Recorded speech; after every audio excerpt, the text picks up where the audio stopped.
On a tous une définition de ce mot fourre-tout. Notre définition à nous, elle est bien différente de ce qu'on peut voir sur la plupart des chaînes de youtubeurs qui se disent autonomes. Déjà, il ne faut pas confondre autonomie et autosuffisance. L'autosuffisance, c'est pouvoir tenir un siège ou survivre à l'effondrement du système capitaliste, par exemple, sans aucune aide extérieure. En gros, pouvoir rester sur sa propriété pendant toute une vie, sans aucun intrant et sans manquer de rien. Si vous avez des carences, ça compte pas.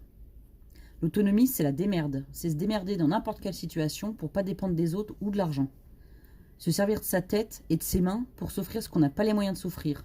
Ou éviter de gaspiller de l'argent pour un truc qu'on peut faire soi-même. Ça implique quoi? Déjà, ça implique d'avoir un minimum de compétences soi-même. Logique. Vous connaissez les Sims? Oui, donc tout le monde connaît les Sims. Au tout début du jeu, tu dois choisir un Sims.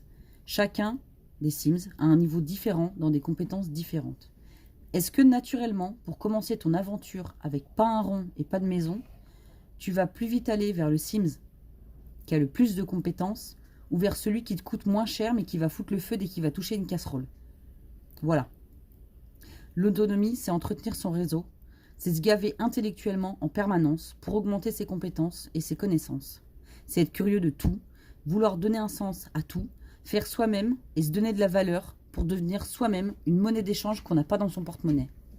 Si tu dois faire un truc, fais-le. Si tu ne sais pas le faire, apprends et essaye. Si tu ne peux pas apprendre, trouve quelqu'un qui peut te le faire et qui a besoin de l'une de tes compétences en échange. Pas d'argent déboursé, des connaissances en plus et un réseau qui s'élargit. Quand on regarde autour de nous, on s'aperçoit que la plupart des gens qui nous entourent, ce sont soit des gars du TP ou des transports, des artisans, terrassiers, menuisiers, charpentiers, électriciens, zingueurs, ou des gars qui ont de l'expérience dans des métiers comme plaquiste ou carrelage, etc. L'avantage que l'on a, c'est que ces gens-là, ils auront toujours besoin, à un moment donné, d'un maçon. Pour nous, l'autonomie, c'est pas à l'échelle d'une personne ou d'une famille. C'est à une échelle locale. Quelqu'un te prête du terrain pour faire paître tes animaux. Tu lui offres en échange un moule de bois ou un peu de pâté et de confiture.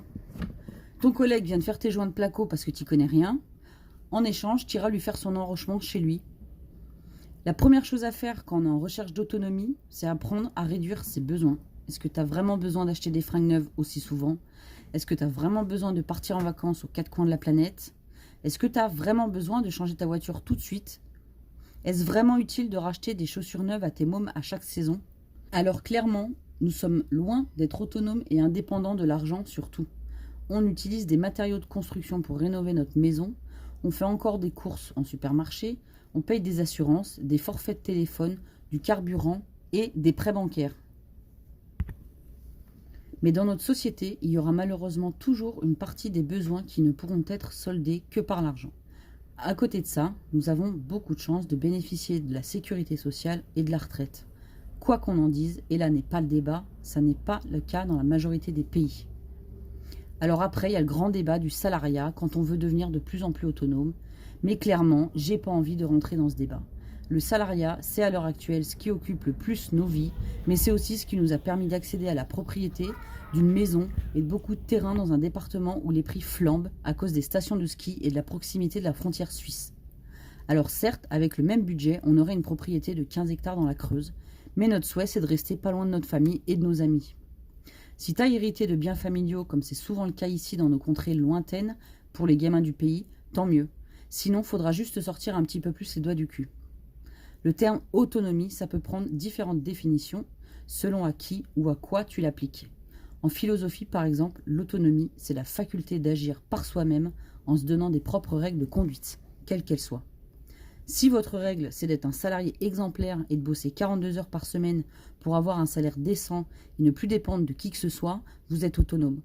Pour d'autres, l'autonomie, c'est sortir du système capitaliste, faire pousser sa bouffe, se couper des réseaux électriques et d'eau potable, gagner quelques deniers grâce à ses mains ou à ses produits. Chacun peut donner à ce terme la définition qu'il souhaite. L'important, c'est de faire ce qu'on aime et d'être en accord avec soi-même.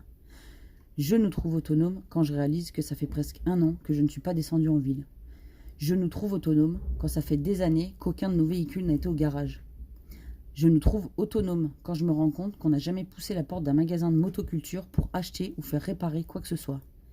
Je nous trouve autonomes quand je réalise qu'il y a énormément de rayons dans lesquels on ne va jamais, car on fait beaucoup nous-mêmes, notamment les produits ménagers et les produits de beauté. Je nous trouve autonomes quand on peut trouver en 2 minutes 30 comment effectuer le levage et la pose de 2 citernes béton de 5 tonnes chacune sans aucune prise de tête. Je nous trouve autonomes quand j'achète mes légumes et mes produits frais en direct chez un agriculteur ou à la fruitière.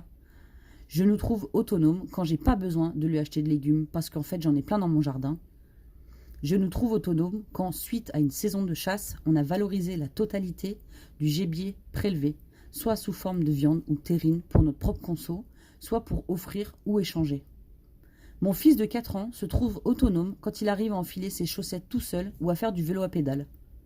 Vous vous trouverez autonome quand, à 80 ans, vous n'aurez toujours pas besoin de quelqu'un pour vous rendre aux toilettes.